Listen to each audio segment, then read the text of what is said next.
Tuhan, kami datang pada peringatan Jumat yang agung ini, memperingati kematian Tuhan di atas bukit Golgota untuk penebusan kami.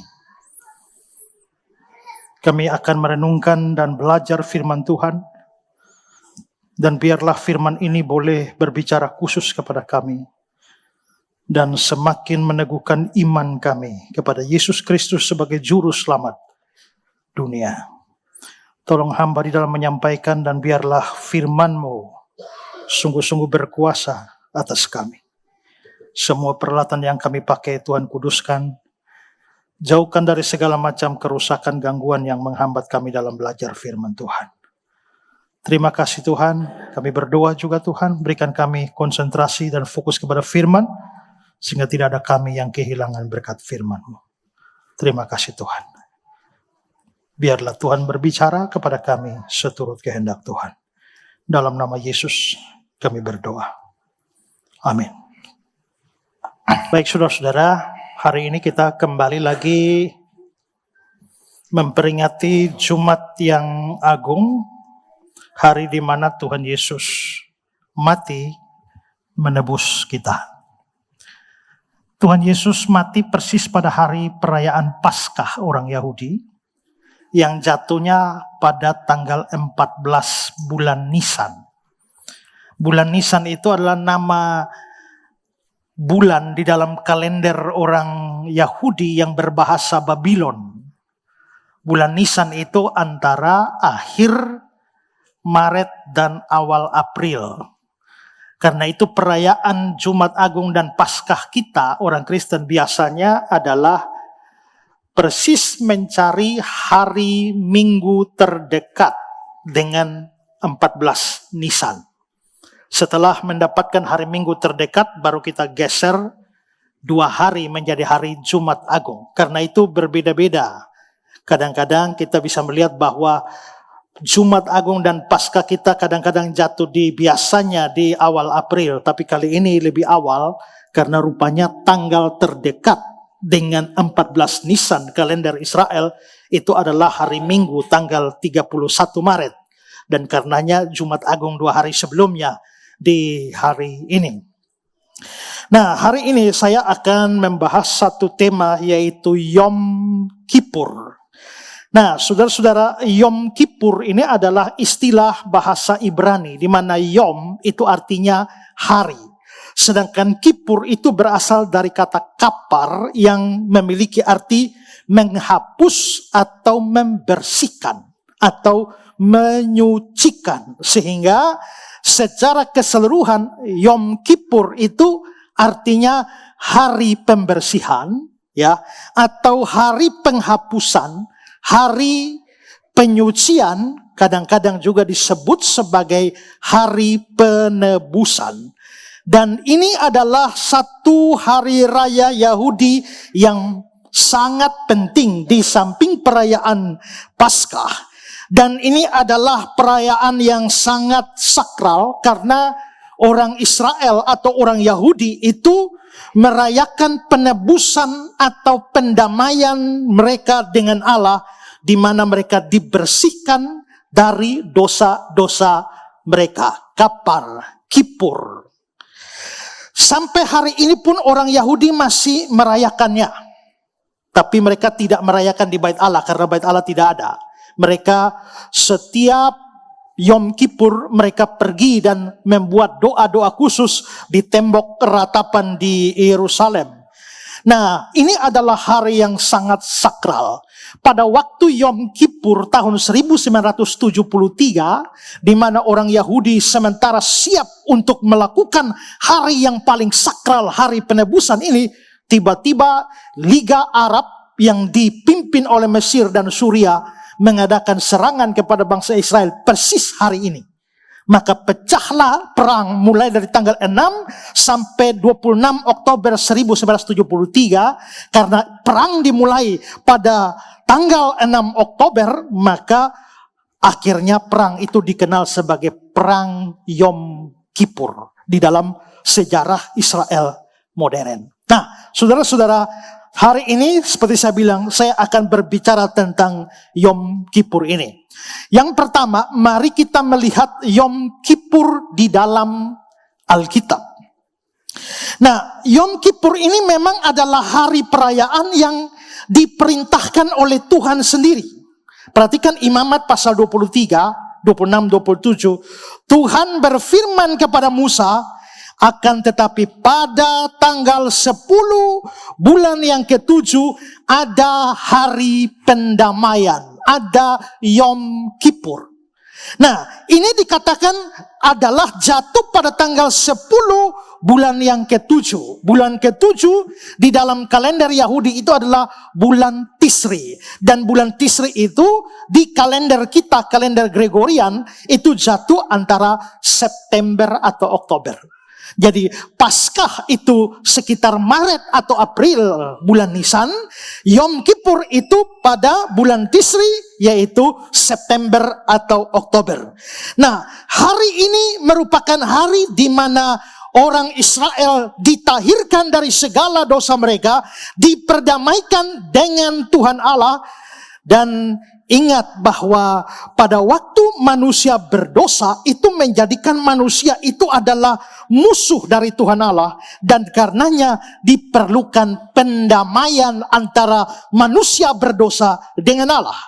Perhatikan ayat 30-34 dari Imamat 16. Karena pada hari itu harus diadakan pendamaian bagimu untuk mentahirkan kamu. Kamu akan ditahirkan dari segala dosamu di hadapan Tuhan.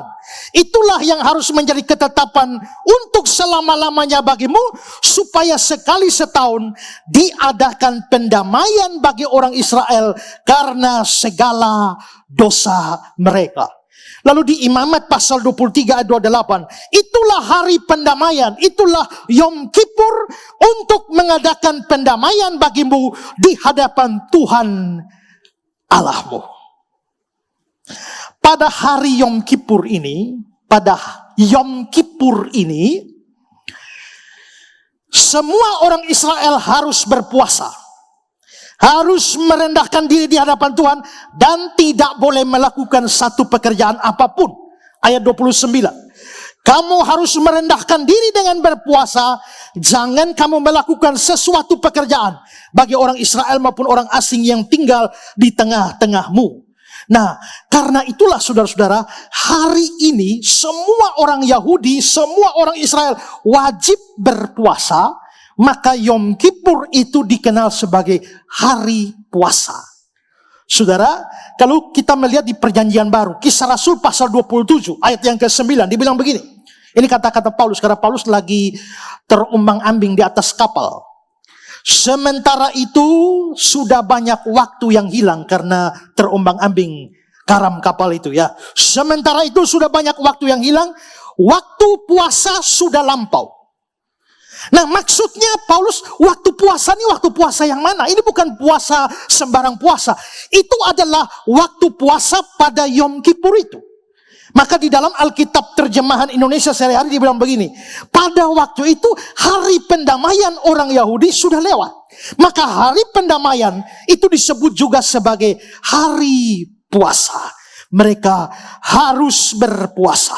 Matthew Henry bilang begini, mereka harus merendahkan diri dengan berpuasa. Mereka harus menahan diri dari semua kenikmatan dan kesenangan jasmani sebagai tanda perendahan diri di dalam batin dan penyesalan jiwa atas dosa-dosa mereka. Lalu Henry melanjutkan, pada para sarjana Yahudi memberikan nasihat supaya mereka pada hari itu tidak membaca bagian-bagian dari kitab suci yang membuat mereka bergembira dan bersukacita. Karena hari itu adalah hari merendahkan diri dan berpuasa. Jadi tidak boleh baca, jiwaku memuliakan Tuhan lalu mereka senang-senang. Tidak bisa. Harus dibaca, itu adalah bagian-bagian yang sifatnya kontemplatif. Karena itu satu kitab yang wajib dibaca setiap Yom Kippur itu adalah kitab Yunus dibaca. Kenapa mereka baca kitab Yunus? Karena Yunus pernah di dalam perut ikan yang dianggap sudah dunia orang mati. Tapi setelah itu 3 hari kemudian ikan yang menelan Yunus memuntahkannya. Maka Yunus yang mati dalam tanda petik itu akhirnya hidup kembali. Persis seperti mereka yang harusnya mati karena dosa-dosa mereka. Lalu akhirnya ditebus oleh Tuhan seperti Yunus. Maka mereka biasa membaca kitab Yunus, tapi tidak membaca kitab-kitab lain yang menimbulkan kegembiraan dan sukacita. Tidak. Mereka juga tidak boleh bekerja pada hari itu. Karena itu biasanya tidak bekerja itu pada hari Sabat, hari Sabtu. Maka mereka tidak kerja. Tapi karena ini Yom Kippur ini kan tidak selamanya harus kena Sabtu. Dia bisa kena hari apa saja. Tapi karena orang Yahudi tidak bekerja, maka hari itu pun tidak peduli dia kena hari apa, tetap dianggap sebagai Sabat. Perhatikan Imamat 16 ayat 31. Hari itu harus menjadi Sabat, hari perhentian penuh. Nah, jadi saudara, berarti Sabat itu di Alkitab ada 2. Sabat mingguan setiap hari Sabtu. Tapi ada satu Sabat yang tidak peduli dia kena hari apa tetap dianggap Sabat. Ini namanya Sabat Sabaton. Hari Sabatnya Sabat. Atau Sabat yang besar. Sabat yang istimewa. Hari Kamis, kalau Yom Kippur kena hari Kamis, Kamis itu Sabat. Kalau Yom Kippur kena Senin, Senin itu Sabat. Maka itu menjadi Sabat. Nah, tadi kita sudah lihat Yom Kippur mulai itu tanggal 10 bulan Tisri. Tapi orang Yahudi kan hitung jam tidak seperti kita yang mulai pukul 00. Mereka hitungnya jam 6 sore, hari mulai. Maka biarpun Yom Kippur itu adalah tanggal 10, tapi puasa itu sudah dimulai tanggal 9 jam 6 sore. Mereka sudah mulai puasa. Ya, Imamat 23:32, mulai pada malam tanggal 9 bulan itu, dari matahari terbenam sampai matahari terbenam, kamu harus merayakan Sabatmu. Jadi 2 hal penting, harus puasa dan harus merendahkan diri, tidak boleh kerja apapun. Kalau sampai ada orang yang tidak puasa dan melakukan pekerjaan lain, hukumannya mati.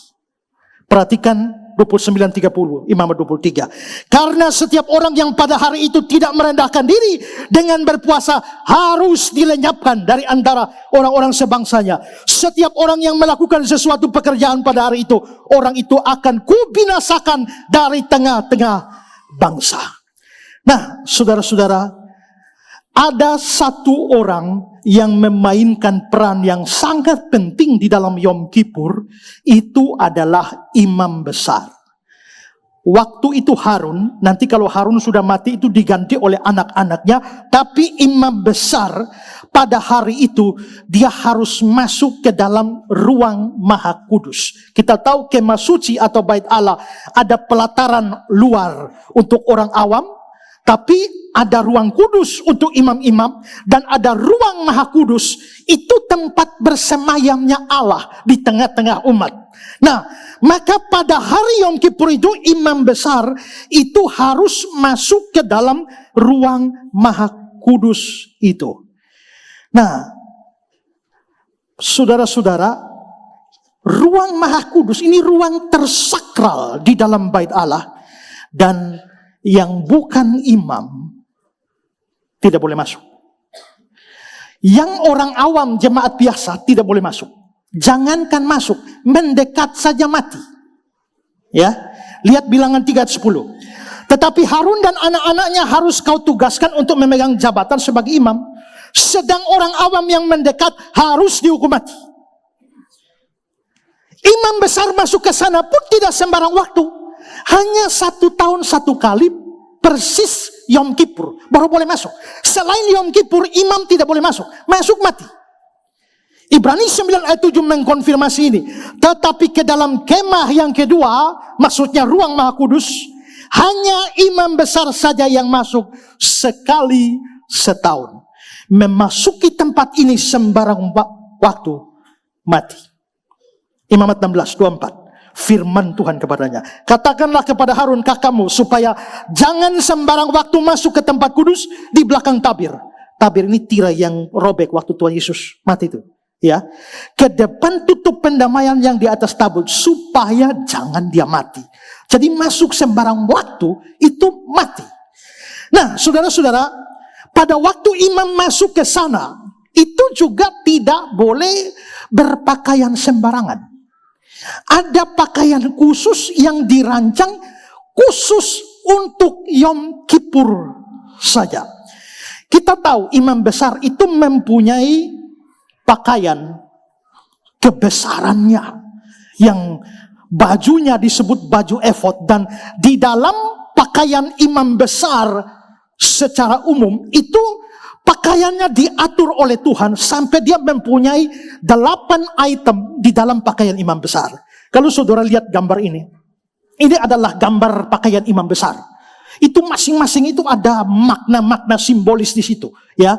Tapi saudara lihat, hitung baik-baik. Itu ada 1, 2, 3, 4, 5, 6, 7, 8. Ada 8 item di dalam pakaian jubah kebesaran imam besar. Tapi pada hari Yom Kippur pakaiannya beda. Pakaiannya beda, tidak mengandung 8 item. Hanya 4 item saja. Mari kita lihat Imamat 16 ayat 4. Dia harus mengenakan kemeja lenan, 1. Yang kudus, dia harus menutupi auratnya dengan celana lenan, 2. Dia harus memakai ikat pinggang lenan, 3. Dan berikatkan serban lenan, 4 saja. Jadi ini adalah pakaian yang berbeda dari pakaian imam biasa. Kalau saudara lihat gambar ini perbedaannya, yaitu ini pakaian imam besar pada yang biasa. Tapi khusus Yom Kippur, ini harus lebih sederhana. Seperti ini. Dan pakaian ini 1 tahun 1 kali dipakai. Kan masuknya 1 tahun 1 kali. Begitu ada pakaiannya, masuk setelah itu tempat pakaian ini ditaruh di tempat khusus, tidak boleh dikorek-korek lagi. Tahun berikut masuknya baju baru.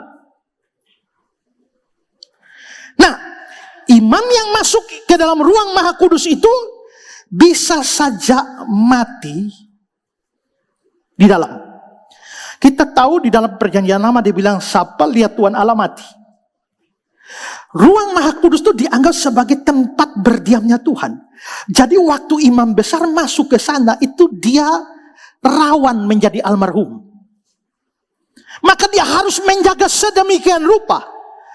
Kalau lihat Tuhan mati, kalau begitu imam kalau masuk itu, dia tidak boleh lihat Tuhan. Dia tidak boleh sampai melihat Tuhan. Supaya tidak melihat Tuhan, perlu satu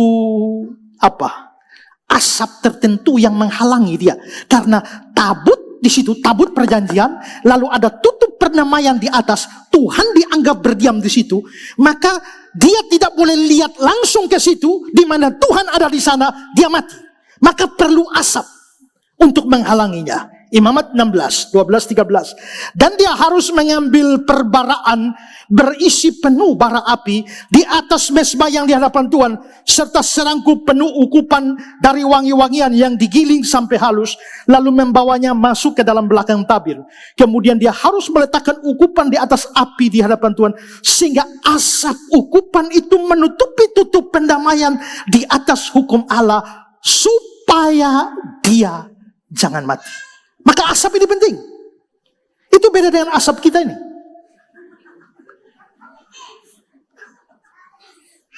Ini kenapa mereka pasang asap ini, awalnya saya bingung. Kenapa pakai asap-asap segala macam itu? Ya, tapi bagian dekorasi bilang bahwa ini karena ada lighting. Dan lighting itu cahayanya tidak terlihat kalau tidak ada asap. Jadi begitu asapnya naik, maka cahaya lampu itu kelihatan. Maka asap kita berhubungan dengan lighting. Ya, asap di ruang Maha Kudus ini penting supaya jangan ada orang gila yang pakai asap dengan dasar Alkitab, Imamat pasal 16. Ya. Nah, jadi memang saudara masuk di sana kalau langsung berhadapan dengan Tuhan mati. Karena itulah maka diperlukan asap supaya imam besar tidak langsung berhadapan dengan Tuhan, supaya dia tidak mati. Hersh mengatakan tujuan dari asap ukupan itu adalah membentuk tabir yang mencegah imam besar memandang kepada hadirat yang kudus. Nah, saudara-saudara, pada saat masuk ke ruang maha kudus itu, imam besar perlu membawa 2 macam kurban. Yang pertama namanya kurban penghapus dosa. Kurban penghapus dosa ini ada 2 macam. Yang pertama adalah seekor lembu jantan. Imamat 16 ayat 3. Beginilah cara Harun masuk ke dalam tempat kudus itu, yakni dengan membawa seekor lembu jantan muda untuk korban penghapus dosa. Lembu jantan itu harus disembelih, lalu darahnya diambil sedikit oleh imam besar, lalu dipercikkan di atas tabut perjanjian itu. Dipercikkan 7 kali. Tak, tak, tak, tak, tak, tak. Ya. Dipercikkan sebanyak 7 kali, dan korban ini nanti darahnya, ini kan di tabut perjanjian itu kan ada semacam tanduk tuh. 4. Maka dia selain percik, lalu dia mengambil, dioles ke tanduk 1, tanduk 2, tanduk 3, tanduk 4. Nah, korban ini berguna untuk menghapus dosa dan pendamaian dengan Allah, tapi bukan dosa umat Israel, bukan. Korban ini khusus dosanya imam besar dengan keluarganya, istri anaknya. Perhatikan ayat 6. Kemudian Harun harus mempersembahkan lembu jantan yang akan menjadi korban penghapus dosa baginya sendiri, dan dengan demikian mengadakan pendamaian baginya dan bagi keluarganya. Imam juga orang berdosa. Kalau tanpa korban penghapus dosa untuk imam, imamnya lenyap, mati. Setelah itu, saudara, ada korban kedua dari korban penghapus dosa. Jadi korban penghapus dosa itu ada 2. Lembu jantan untuk imam dan keluarganya. Yang kedua, ada 2 ekor kambing. Saudara, kalau tadi lembu jantan untuk imam, maka 2 kambing ini untuk seluruh umat Israel. Dan saudara-saudara, memang tidak ditentukan di dalam Alkitab, tapi boleh dibilang bahwa di dalam seluruh praktek orang Yahudi dari dulu, 2 kambing yang dipersembahkan ini biasanya adalah kambing warna hitam. Ya. Jadi kalau saudara lihat gambar ini, kira-kira gambar ini menggambarkan bahwa imam itu membawa 2 kambing warna hitam. Gambarnya. Ya. Setelah itu, saudara, 2 kambing itu ada di depan, imam besar harus membuang undi. Membuang undi untuk menentukan 1 kambing itu untuk Tuhan, 1 kambing untuk Asasel. Perhatikan ayat 78. Dia harus mengambil kedua ekor kambing jantan itu dan menempatkannya di hadapan Tuhan di depan pintu kemah pertemuan, dan harus membuang undi atas kedua kambing jantan itu, sebuah undi bagi Tuhan dan sebuah lagi bagi Asasel. Asasel ini apa? Nah, ini membingungkan para penafsir karena ini kata yang sukar diketahui artinya, dan karena itu banyak Alkitab tidak menerjemahkannya, tetap mempertahankan Asasel. Seperti Alkitab Indonesia. 1 untuk Tuhan, 1 untuk Asasel. Nah, Asasel ini apa? Di dalam kitab Henok yang tidak masuk ke dalam kanon kitab suci kita, dikatakan Asasel itu adalah suatu jin atau setan penguasa padang gurun. Kalau itu yang benar, artinya 1 kambing untuk Tuhan, 1 kambing untuk jin di padang gurun. Tapi Asasel itu juga ada yang mengatakan bahwa Asasel itu sebenarnya adalah nama sebuah jurang yang ada di padang gurun. Sehingga 1 untuk Tuhan, 1 untuk Asasel, artinya 1 dipersembahkan pada Tuhan, 1 nantinya untuk jurang di padang gurun. Tapi ada yang mengatakan bahwa Asasel itu adalah, walaupun dalam arti sebenarnya itu adalah iblis atau setan penguasa di sana. Makanya dunia okultisme, gambar-gambarnya saudara selalu ada kambing. Itu karena dari sini, pengertian Azazel ini. Nah, tapi ada yang menganggap bahwa jin atau roh penguasa padang gurun itu sebenarnya disebutkan namanya hanya sebagai bahasa simbolis. Karena setan atau iblis itu ada di balik setiap dosa. Sehingga Azazel di sini itu dianggap sebagai simbol dari dosa yang dimotori oleh iblis. Jadi satu kambing bagi Tuhan, satu itu nanti untuk simbolisasi dosa yang dikuasai iblis. Jadi dikatakan diberikan kepada iblis. Sukar untuk mengetahui mana yang benar dari ini. Tapi nanti akan saya jelaskan supaya kita bisa menangkap apa maknanya. Jadi kambing itu, dua kambing itu diundi. Nah, kambing yang kena undi untuk Tuhan, itu yang disembelih.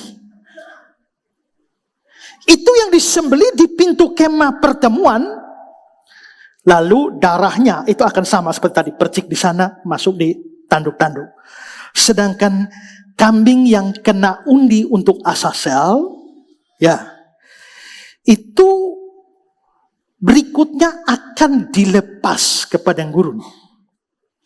Perhatikan Imamat 16, 9, 10. Lalu Harun harus mempersembahkan kambing jantan yang kena undi bagi Tuhan.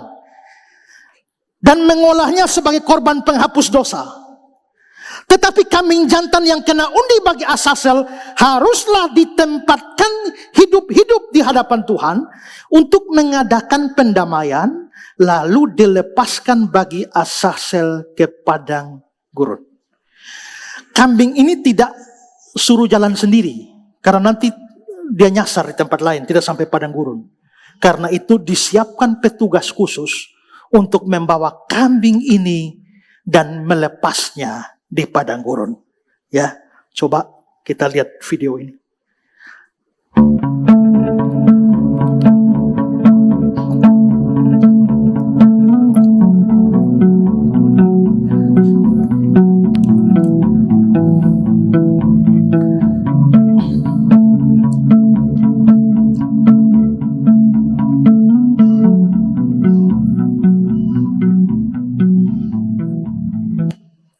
Nah, sampai di padang gurun,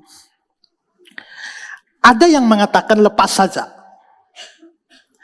Tapi seperti saya bilang tadi, ada jurang di sana yang namanya Azazel.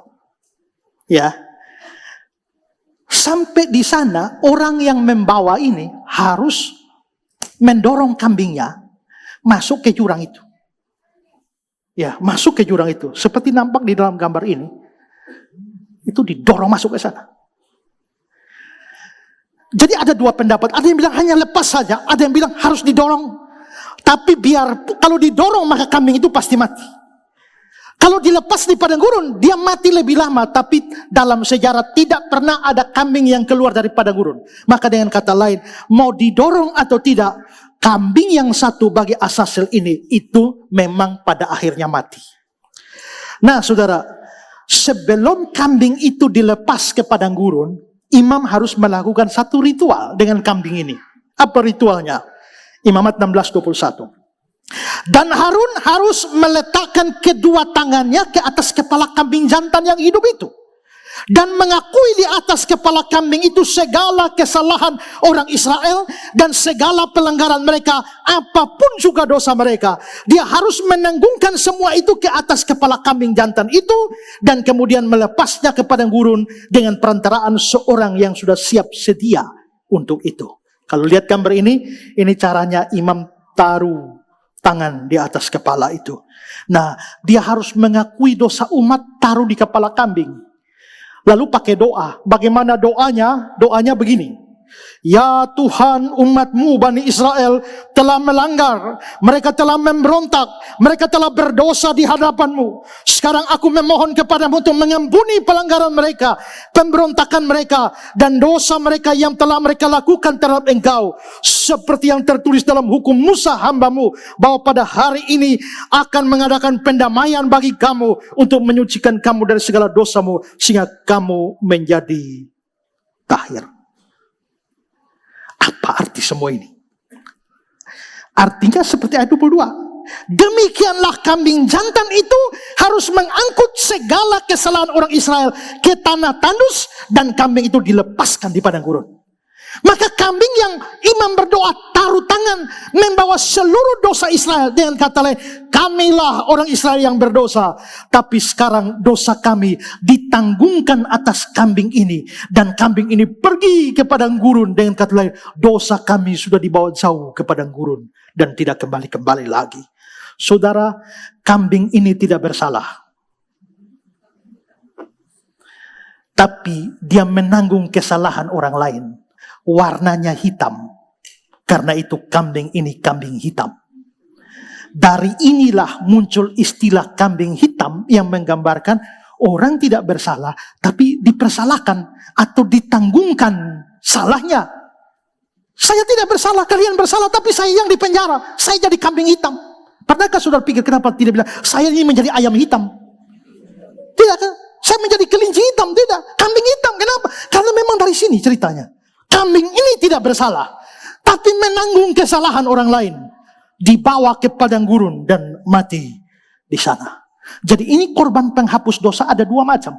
Lembu jantan untuk imam dan keluarganya, kambing untuk seluruh umat. Lalu ada satu kambing yang membawa dosanya jauh-jauh. Itu korban pertama yang dibawa. Korban yang kedua adalah korban bakaran. Ini terdiri dari 2 ekor domba jantan. Kedua ekor domba jantan ini nanti disembelih di luar kemah pertemuan.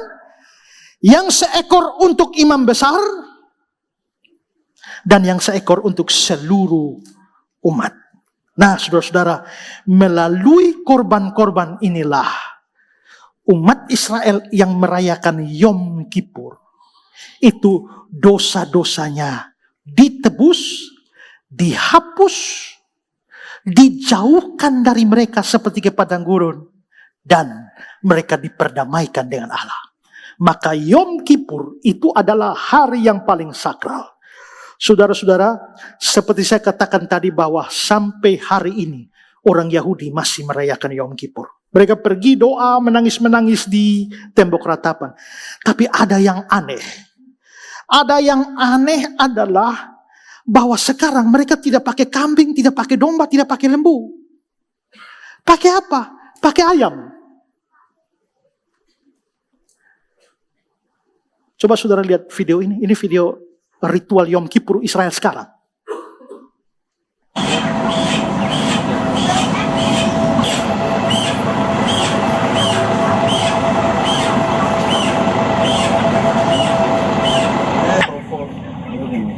Oke, sah.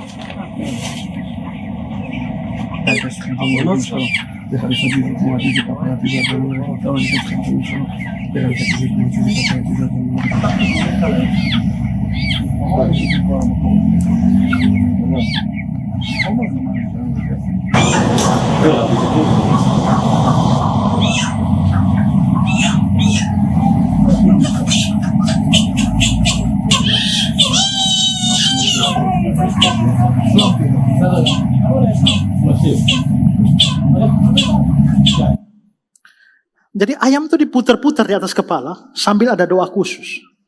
Doanya tuh artinya apa? Doanya begini, Tuhan, kalau ada orang rencana jahat buat kami, tolong arahkan rencana jatuh pada ayam ini, bukan pada kami.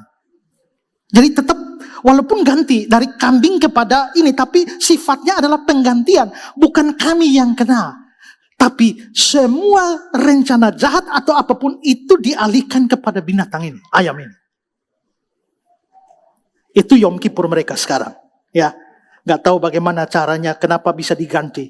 Ada yang bilang karena sekarang bait Allah tidak ada lagi, ya tidak ada yang disembelih-sembelih lalu percik-percik darah. Jadi akhirnya mereka cari binatang pengganti, yaitu ayam. Ya, nah itulah Yom Kippur di Alkitab. Nah sekarang saudara, saya ingin mengajak kita belajar makna rohani apa di balik setiap ritual Yom Kippur. Kita tahu bahwa tidak ada bagian Alkitab yang ditulis secara sembarangan atau tanpa makna. Paulus sendiri berkata bahwa semua kitab suci ditulis itu mempunyai manfaat. Di dalam 2 Timotius 3:16, segala tulisan yang diilhamkan Allah memang bermanfaat untuk mengajar. Kalau begitu semua aturan di dalam kitab imamat itu memang ada manfaatnya. Hanya sukar untuk kita ketahui. Makanya setiap kali renungan pagi itu kan kita ambil yang gampang-gampang ya. Setahu saya itu Light of Revival setiap pagi belum pernah ada satu pengkhotbah yang bahas dari kitab imamat. Ya, tak ada. Dan jarang kita mendengar khotbah dari kitab imamat karena terlalu sukar. Ya, mau bangun pagi juga, mau kontemplasi, mau saat teduh juga. Kalau kita ambil kitab imamat setelah itu bingung.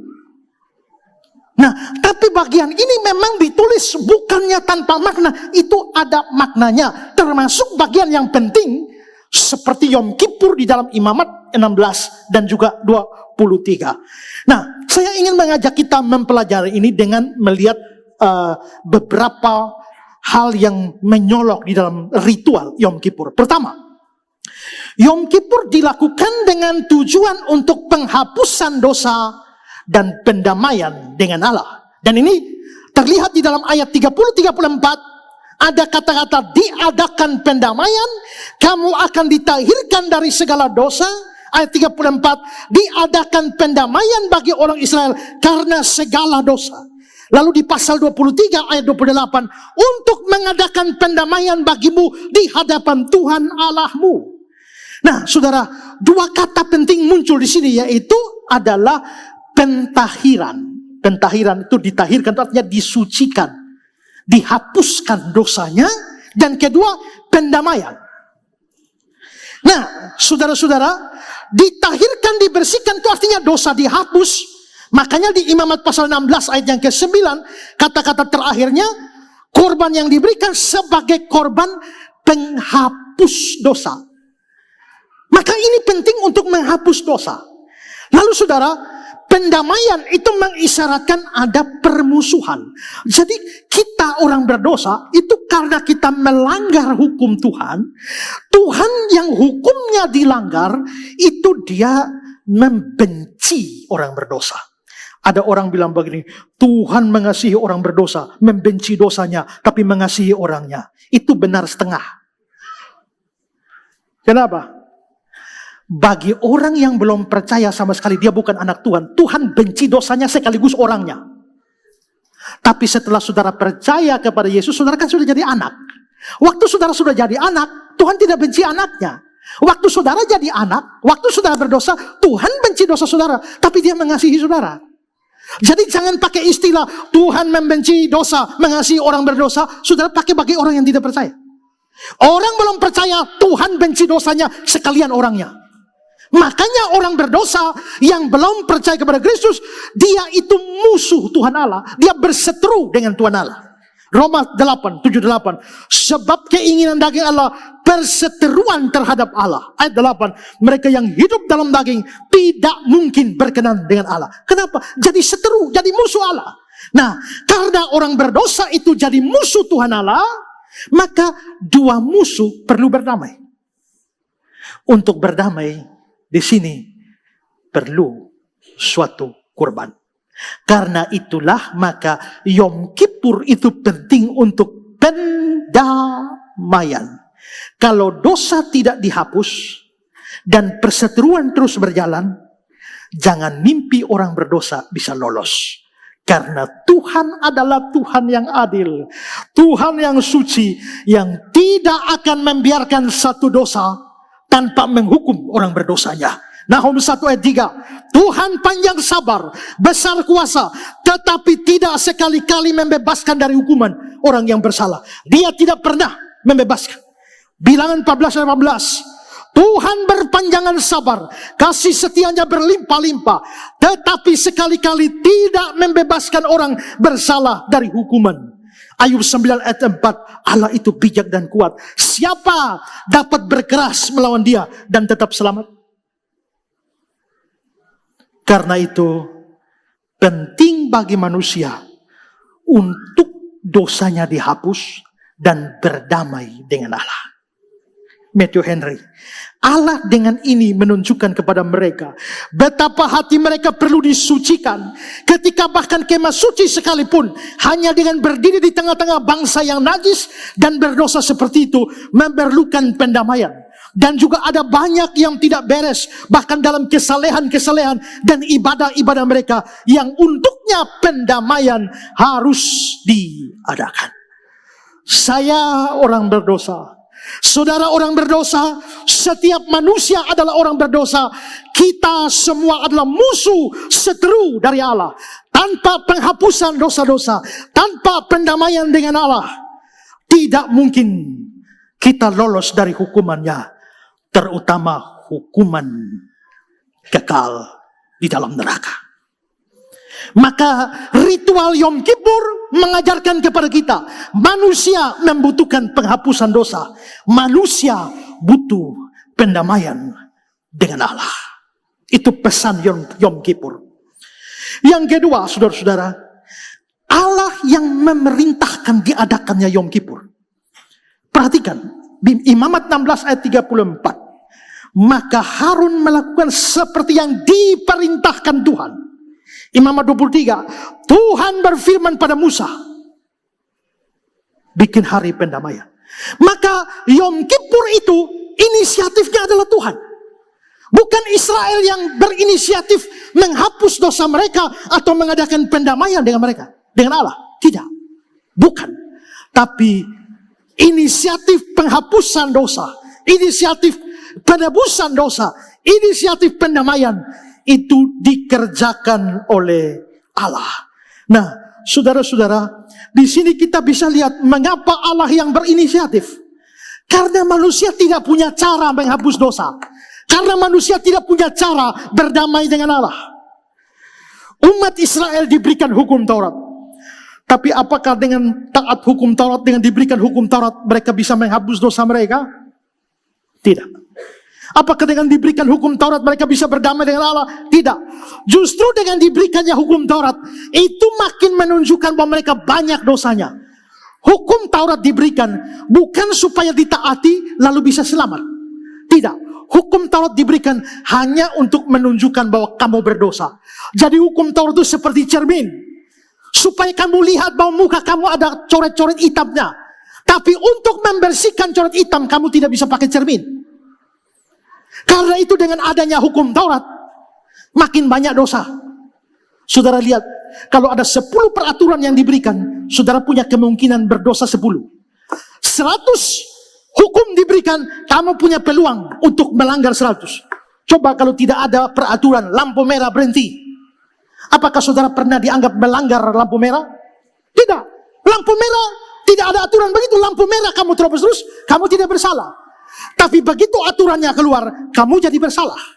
Maka hukum Taurat diberikan itu untuk menunjukkan kamu banyak sekali dosanya. Roma pasal 3.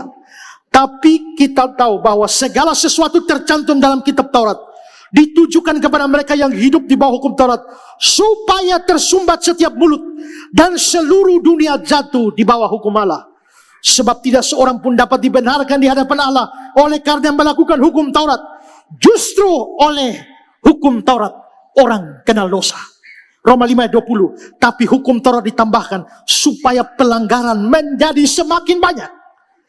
Jadi saudara, hukum Taurat itu akan membuat kita melihat diri kita begitu kotor. Tapi hukum Taurat, taat hukum Taurat tidak bisa hapus dosa. Taat firman tidak bisa hapus dosa. Taat firman tidak pernah bisa bikin kamu berdamai dengan Allah. Tidak bisa. Itulah sebabnya alih-alih menghapus dosa dari hukum Taurat, yang terjadi hanya menambah dosa. Ingat saudara, waktu manusia berdosa, bukan hanya Allah yang benci dia, tapi dia benci Allah tanpa dia sadari. Dalam Roma 1 ayat 30, mereka pengumpat, pemfitnah, pembenci Allah. Maka di dalam dosa, manusia benci Allah, Allah benci manusia. Maka kalau manusia benci Allah, Allah benci manusia, bagaimana bisa terjadi pendamaian? Tidak bisa. Satu-satunya cara, Allah yang berinisiatif. Kalau Allah tidak berinisiatif, tidak ada nama penghapusan dosa. Tidak ada namanya pendamaian.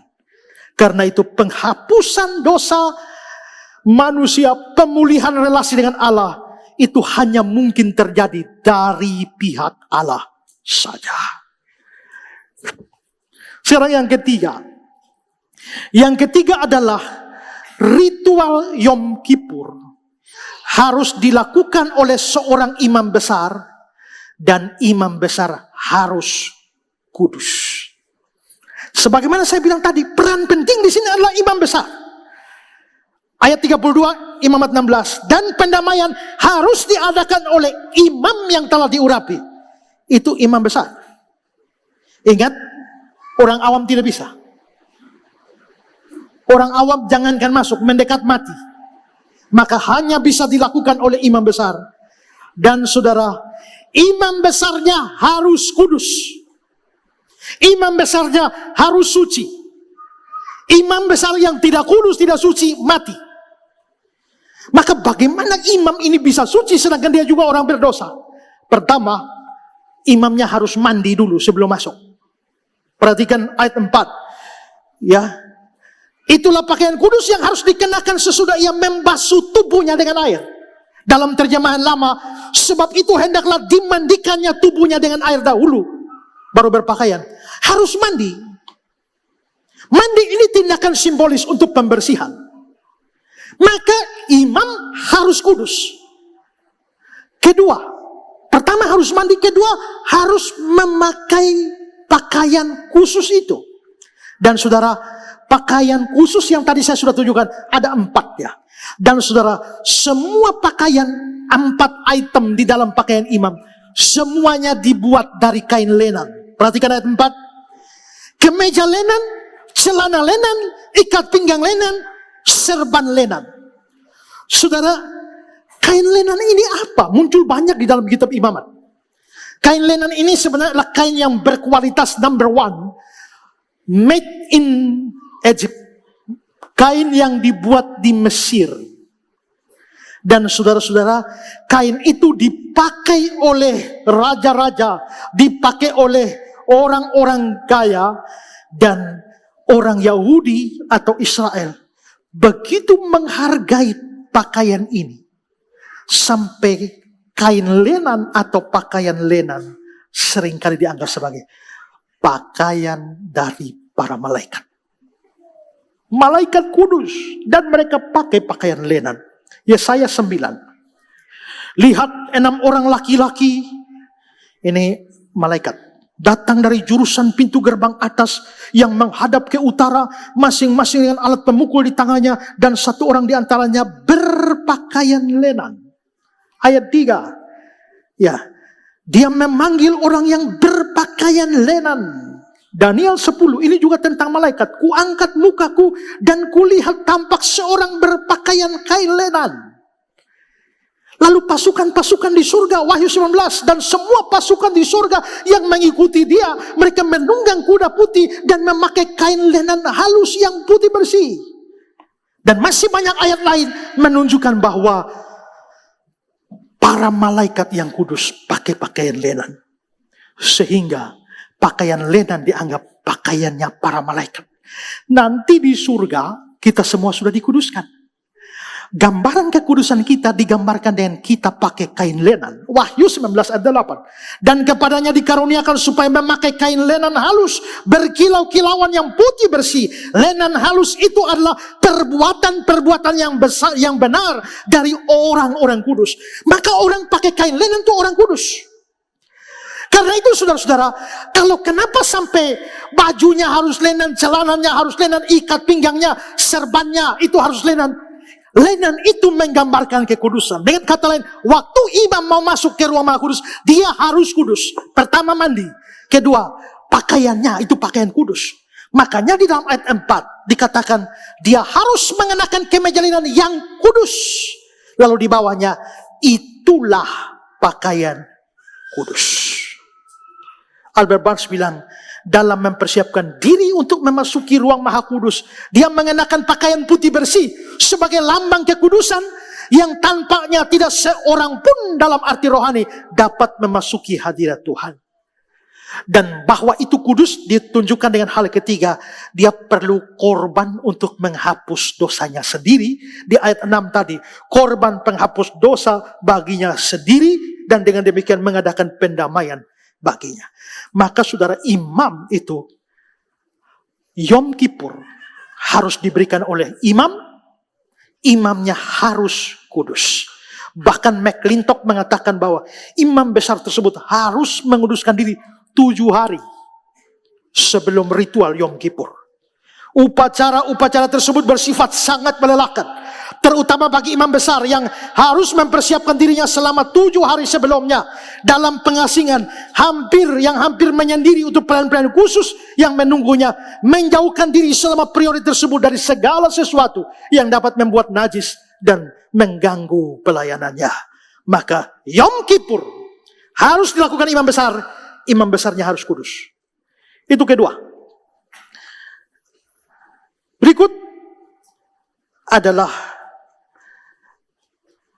itu ketiga ya. Yang keempat, harus ada kurban pada Yom Kippur. Dan kurban itu memang ada satu dilepas, seperti saya gambarkan tadi, di padang gurun. Tapi yang lain itu disembelih. Disembelih dan darah itu dipercikkan, ditutup perdamaian, dioles-oles. Semua ini penting. Itu berarti bahwa darah itu penting di dalam ritual Yom Kippur. Hari penebusan itu tidak bisa tanpa darah. Harus darah. Saudara, di dalam Ibrani 9 ayat 22 dikatakan tanpa penumpahan darah tidak ada pengampunan. Tapi kenapa harus darah? Ini penting untuk kita mengerti. Kita nyanyi, darah Yesus menebus saya. Dosa dapat ditebus hanya oleh darah. Butuh satu teologi yang namanya teologi darah untuk memahami konsep ini. Nah, mengapa pakai darah? Imamat 7 ayat 11. Karena nyawa makhluk ada di dalam darah. Aku telah memberikan darah itu padamu. Karena darah mengadakan pendamaian dengan perantaraan nyawa. Jadi gini saudara, upah dosa kan maut. Kalau upah dosa maut, berarti nyawamu harus diambil. Kalau ibu berdosa, maka ibu punya nyawa harus diambil. Nyawa itu ada di dalam darah. Ini bukan berarti sungguh-sungguh secara ilmiah ya. Kalau nyawa ada di dalam darah, saudara punya darah tertumpah waktu potong sayur, itu bukan berarti nyawa tertumpah. Kalau gula darah bukan berarti nyawa manis. Ya kan? Ya. Tapi maksudnya kalau orang kehilangan darah kan mati. Artinya kamu berdosa, kamu harus mati. Karena nyawa ada di dalam darah, maka darahmu harus tercurah. Darahmu harus tercurah, tapi karena membutuhkan penggantian, kamu diganti binatang, maka binatang itu harus dicurahkan darah. Begitu tidak ada darah, tidak ada pengampunan dosa. Maka di Yom Kippur wajib ada kurban yang berdarah. Itu 4 poin penting di dalam Yom Kippur. Ya. Itu anak-anak dicegah naik sini ya. Karena kalau itu Yom Kippur, ini anak-anak dekat di sini mati nih.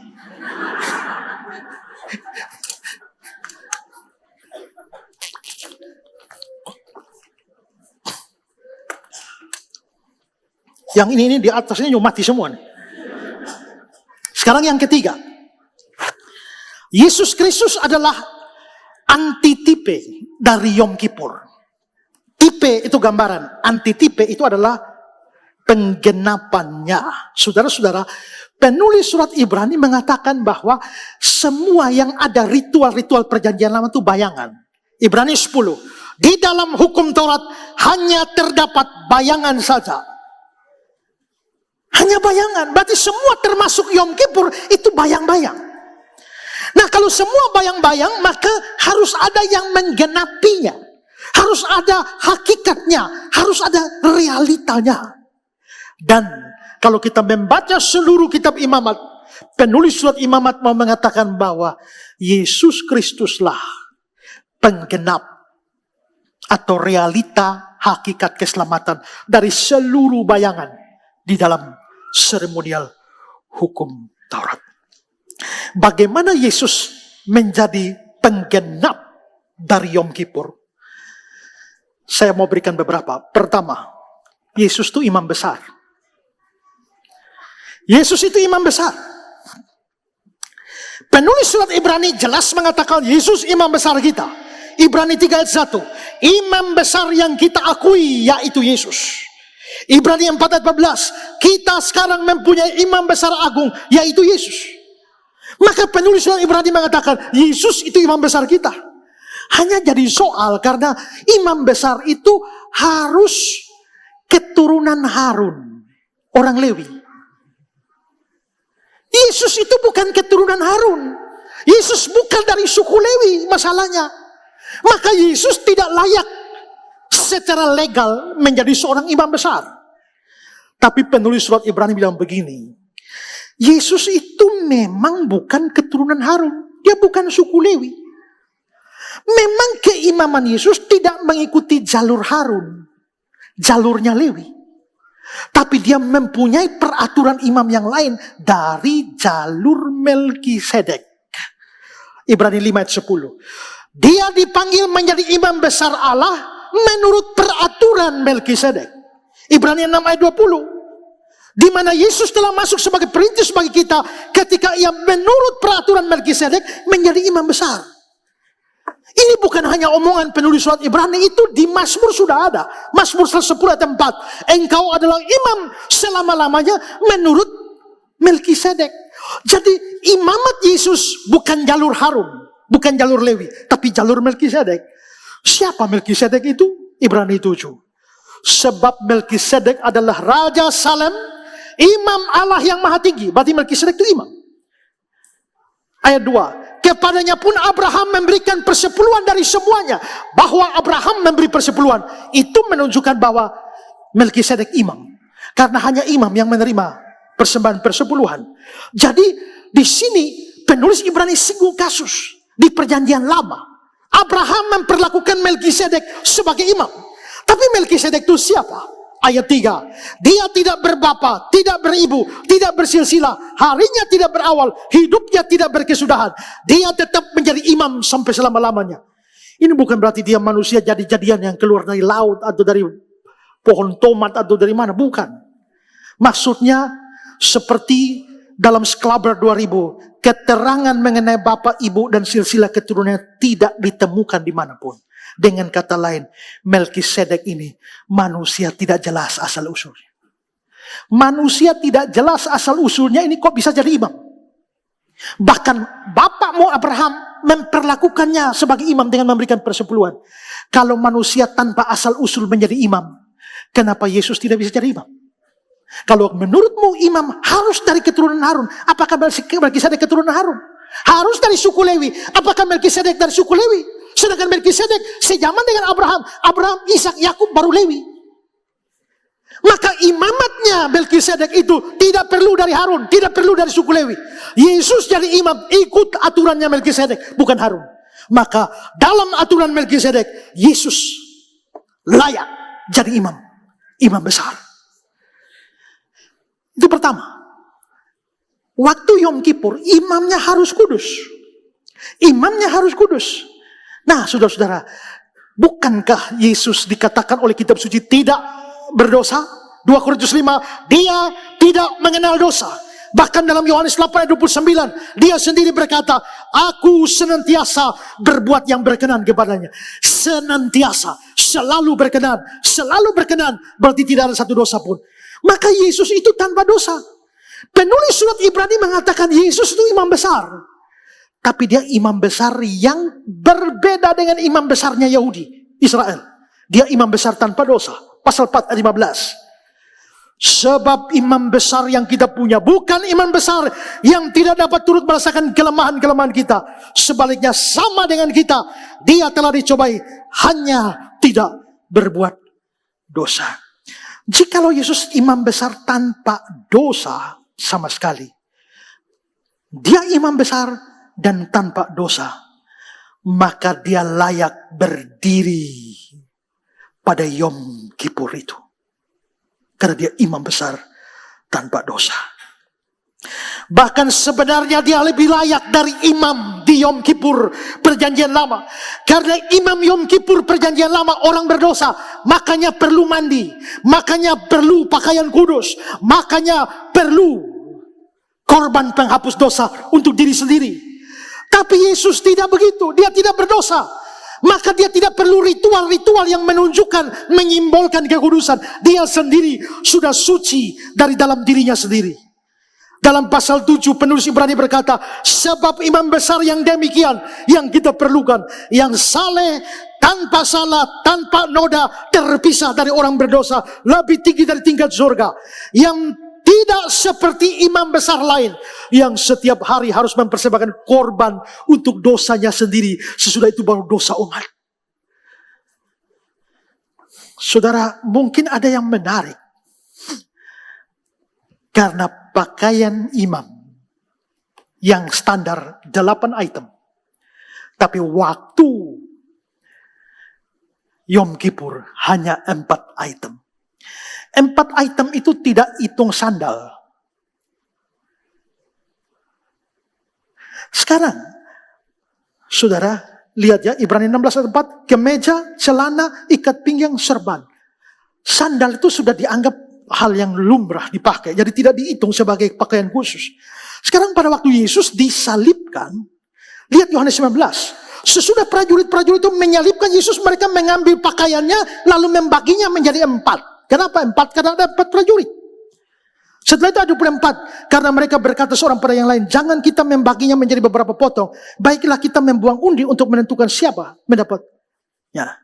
Saudara, kenapa prajurit itu membuang undi? Ada 4 prajurit. Mereka sudah bagi-bagi pakaian Yesus. Lalu sisa 1 diundi. Waktu itu Yesus mengenakan 5. Pertama, baju bagian luar. Kedua, baju dalam yang dianggap sebagai pakaian dalam. Kedua, ikat pinggang. Keempat, serban. Kelima, sandal. Jadi ada 5 yang dipakai Yesus. Ada 4 prajurit. 1 ambil serban. 1 ambil ikat pinggang. 1 ambil pakaian dalamnya. Lalu 1 ambil sandalnya. Sisa jubah luar. Jubah luar itu masa dipotong 4. Malah tidak berguna. Maka perlu diundi. Itu berarti di luar sepatu atau sandal, Yesus memang pakai 4. Dan 4 pakaian persis dengan 4 item.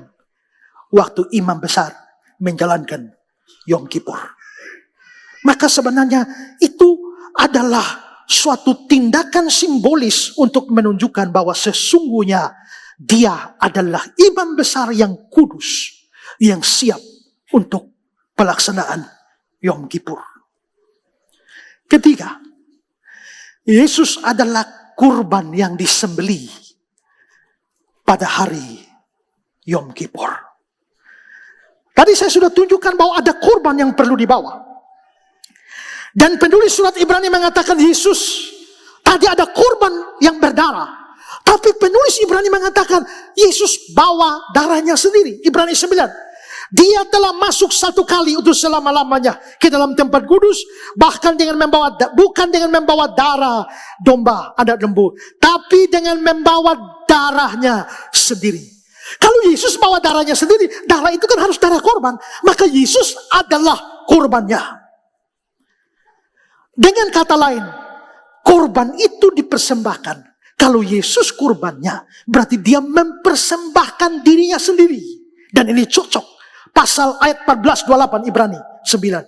Kristus telah mempersembahkan dirinya. Ayat 28. Demikian pula Kristus mengorbankan dirinya. Paulus dalam surat Efesus 5 ayat 2. Menyerahkan dirinya untuk kita sebagai persembahan dan korban.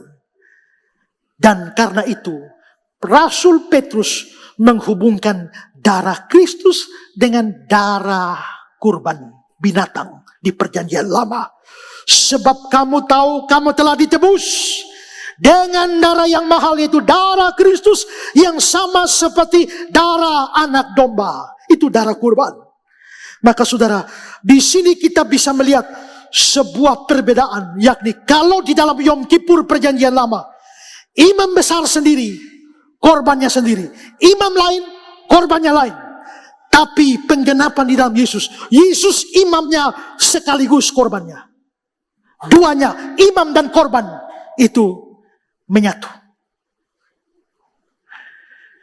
Yang keempat, kematian Yesus menyebabkan penebusan, penghapusan, pengampunan dosa, dan perdamaian dengan Allah. Ini kesaksian kitab suci. Kitab suci mengatakan memang kematian Kristus punya efek yang sama seperti yang terjadi dengan Yom Kippur perjanjian lama. Yohanes 1, waktu Yohanes Pembaptis lihat Yesus, dia bilang, lihatlah anak domba Allah yang menghapus dosa dunia.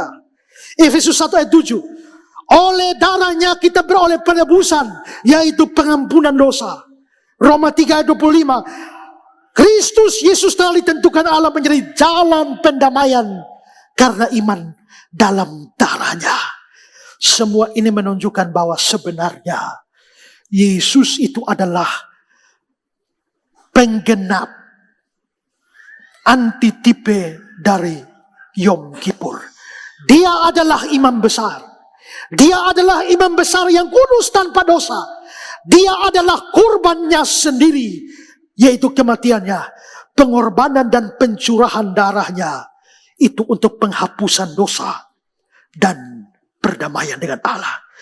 Tapi saudara, dengar baik-baik.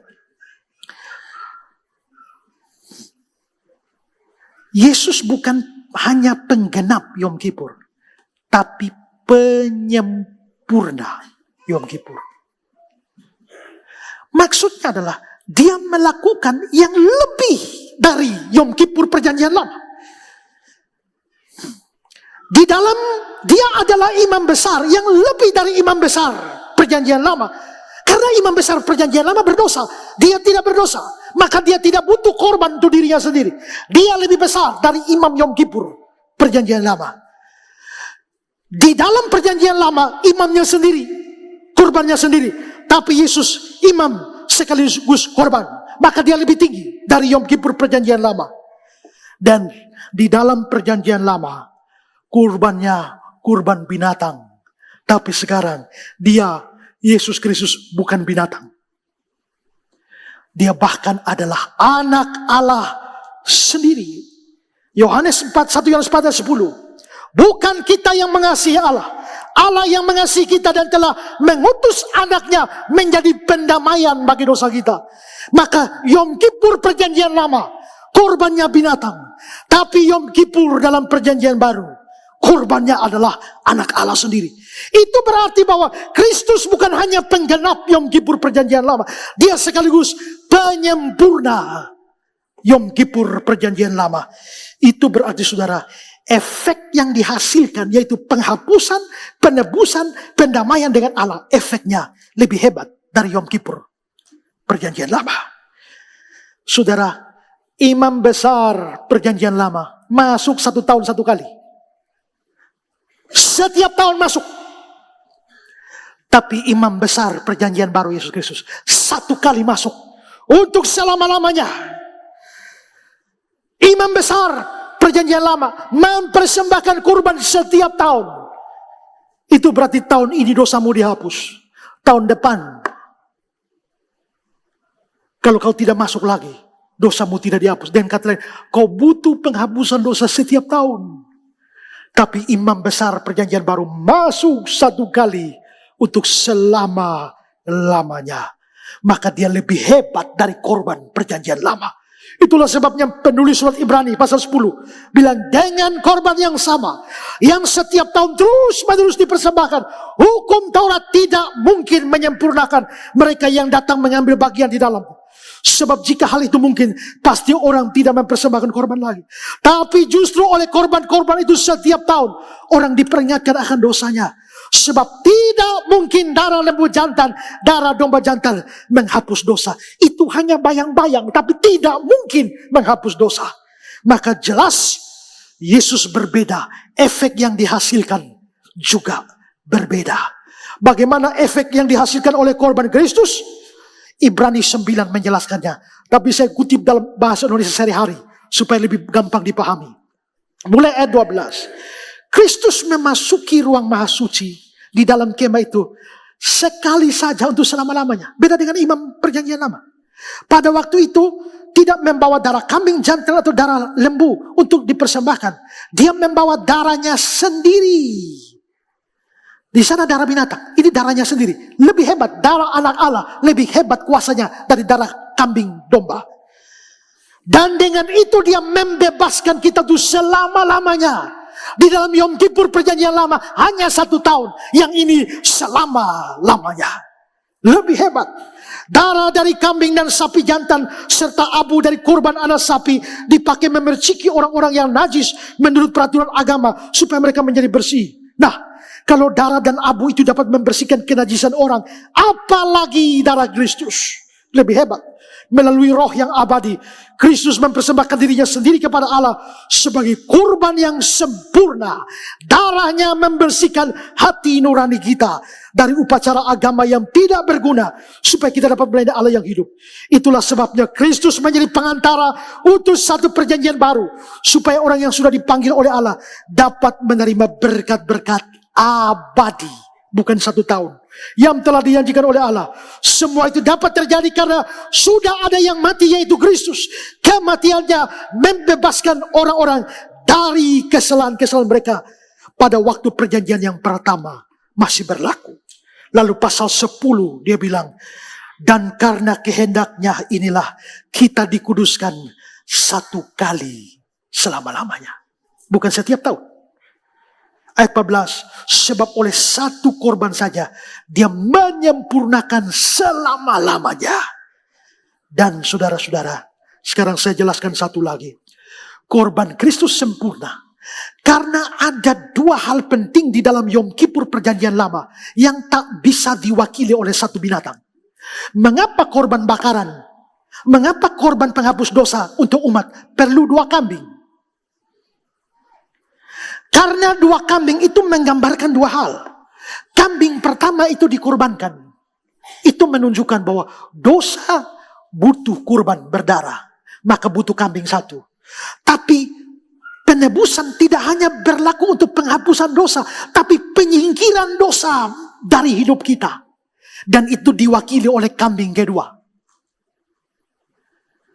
Kalau hanya pakai 1 kambing, dia mati. Tapi tidak ada kambing yang bawa dosa ke padang gurun sana. Atau kalau kambingnya hanya bawa dosa ke padang gurun, lalu kambing mana yang dikorbankan? Ada 2 hal penting di situ yang tidak bisa dilakukan oleh 1 ekor kambing. Makanya butuh 2 kambing. Tapi kematian Yesus lebih daripada kambing. Dan karena itulah dia tidak perlu 2 korban, 2 kambing. Cukup 1 korban dirinya sudah menggenapkan penebusan dengan darahnya sekaligus penyingkiran dosa dari hidup kita.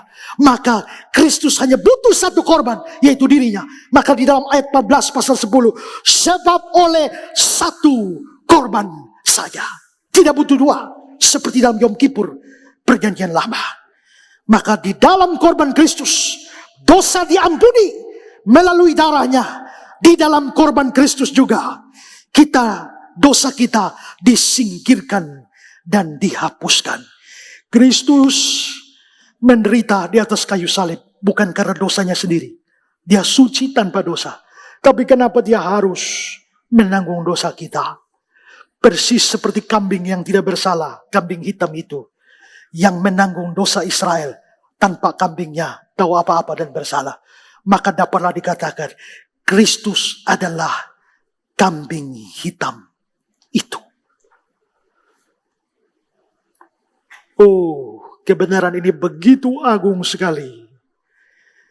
Yang makin kita teliti, makin kita lihat bahwa memang Allah merancang keselamatan, bukan mendadak. Dari perjanjian lama dia sudah rancang sedemikian rupa. Dan Kristus datang sebagai penggenap dan penyempurna seluruh bayangan perjanjian lama. Sekarang yang keempat, yang terakhir.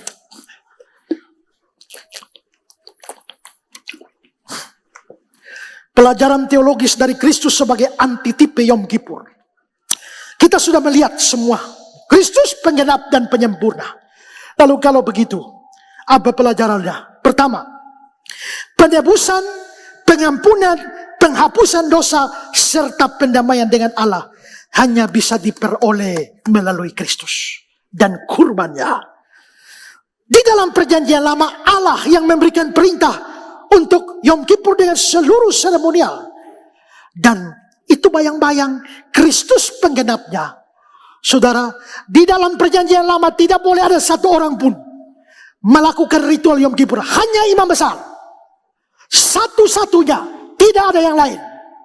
Imam besar satu-satunya yang bisa lakukan ritual Yom Kippur. Dan kalau itu adalah bayangan dari Yesus, maka Yesus memang satu-satunya yang bisa menghapus, yang bisa menebus, yang bisa menyingkirkan dosa dari hidup seorang anak manusia.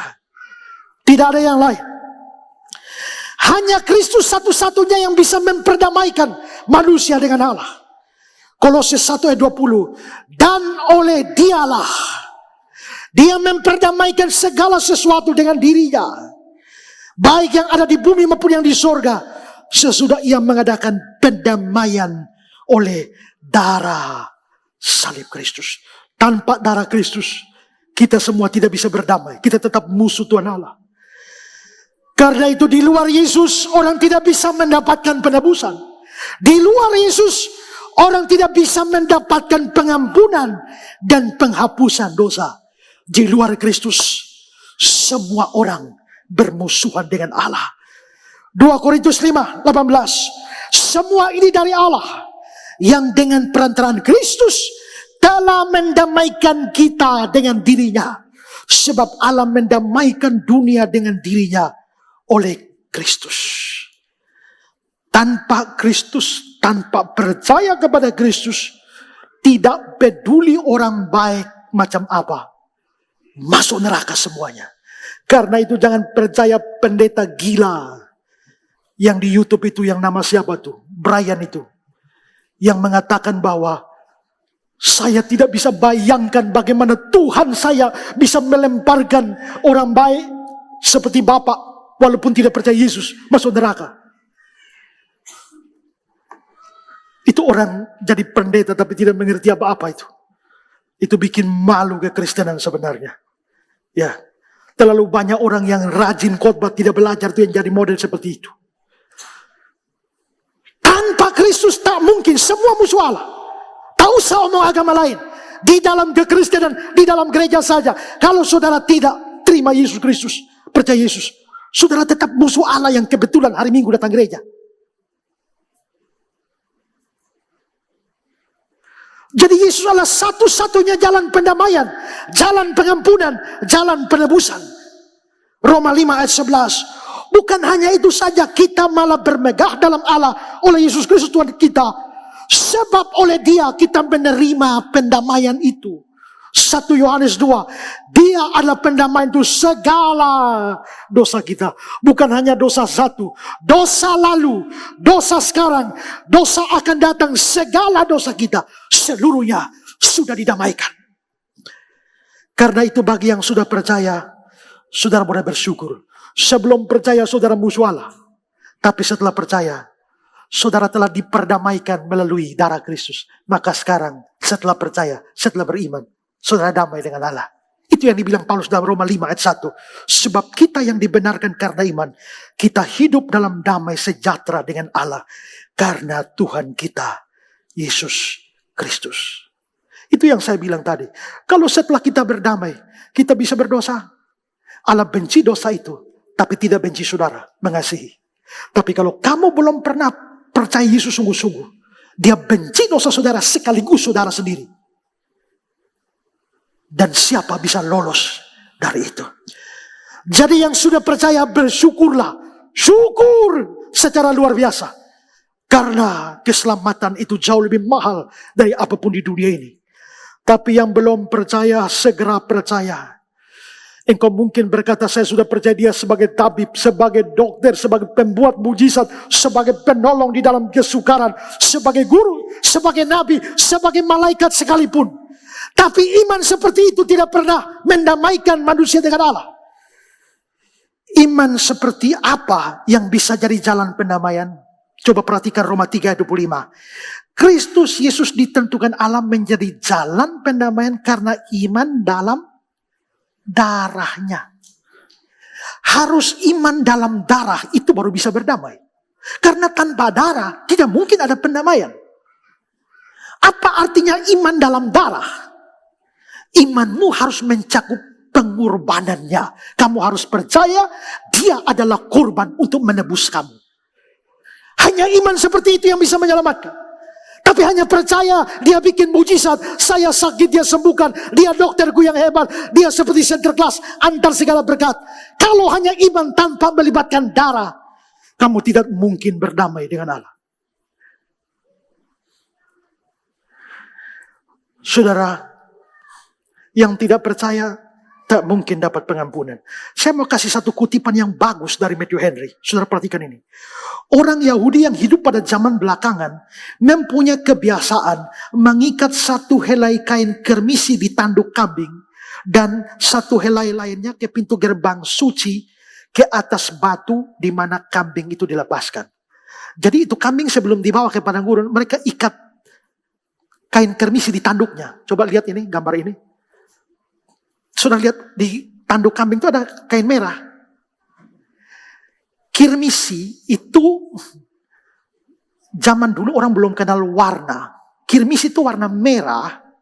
Tapi kain kirmisi itu dibuat dari sebuah binatang tertentu yang dia biasa di pohon.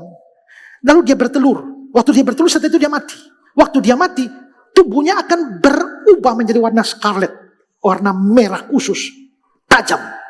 Nah, orang-orang biasa ambil itu semacam lintah itu yang sudah mati, merah itu, untuk bikin pewarna kain. Maka orang kalau tahu kain kermisi itu ada hubungan dengan kematian dari binatang itu. Itu dibuat jadi warna merah. Nah, mereka bikin kain kermisi itu lalu ikat di kepala kambing. Satu merah taruh di tempat ini, satu di kepala kambing bawa ke sana. Nanti setelah kambing itu masuk ke padang gurun dan penebusan telah selesai, mereka percaya secara mistik kain yang di sini yang warna merah berubah menjadi putih bersih seperti salju. Dari situlah konsep sekalipun dosamu merah seperti kirmisi akan putih seperti salju. Tapi ada yang aneh yang terjadi. Coba perhatikan lanjutan dari Henry. Dan mereka menyimpulkan bahwa jika kain itu berubah warna menjadi putih, seperti yang mereka katakan biasa terjadi. Jadi biasanya terjadi. Maka dosa-dosa Israel telah diampuni. Jadi kalau yang merah sudah pergi ke padang gurun, ini berubah jadi putih. Dosa kita sudah diampuni. Seperti ada tertulis, sekalipun dosamu merah seperti kirmisi akan menjadi putih seperti bulu domba. Dan karena mereka menambahkan bahwa selama 40 tahun sebelum kehancuran Yerusalem. Kehancuran Yerusalem tahun berapa? Tahun 70. Itu berarti tahun-tahun Yesus mati di sini, disalibkan di sini. Kehancuran Yerusalem di sini. Anehnya setelah Yesus mati sampai di sini, kain itu tidak pernah berubah jadi putih. Merah terus. Itu artinya sudah tidak ada pengampunan dosa lagi. Setelah orang Yahudi membunuh Kristus, tapi tidak percaya kepada dia, tidak ada pengampunan. Ya. Dan mereka menambahkan bahwa selama 40 tahun sebelum kehancuran Yerusalem oleh pasukan Romawi, kain kermisi tidak pernah berubah warna sama sekali. Ini merupakan pengakuan yang baik bahwa setelah menolak wujud asli dari apa yang diperlambangkan, bayangannya pun tidak ada manfaat lagi untuk mereka. Orang Yahudi hanya percaya bayang-bayang. Begitu realitanya datang, kalian tidak percaya pada dia. Bunuh dia, tidak percaya. Bagaimana mungkin kalian bisa diampuni berdasarkan bayang-bayang? Realita sudah datang. Dengan kata lain, kalau orang tidak percaya pada Yesus, jangankan kita orang Indonesia, Yahudi yang punya bayangan saja tidak. Apalagi kita yang bayangannya saja juga tidak. Bagaimana mau dapat pengampunan? Tidak. Maka percayalah kepada Tuhan Yesus Kristus. Yang sudah percaya bersyukur, yang belum percaya, yang di sini maupun yang lagi lihat di YouTube, Facebook. Kalau kamu bukan orang percaya, segera percaya. Karena tanpa itu tidak ada pengampunan. Kedua, terakhir. Penebusan, pengampunan, penghapusan dosa, serta perdamaian dengan Allah yang diperoleh melalui Kristus, sifatnya kekal. Ini kontras dengan binatang korban yang hanya 1 tahun.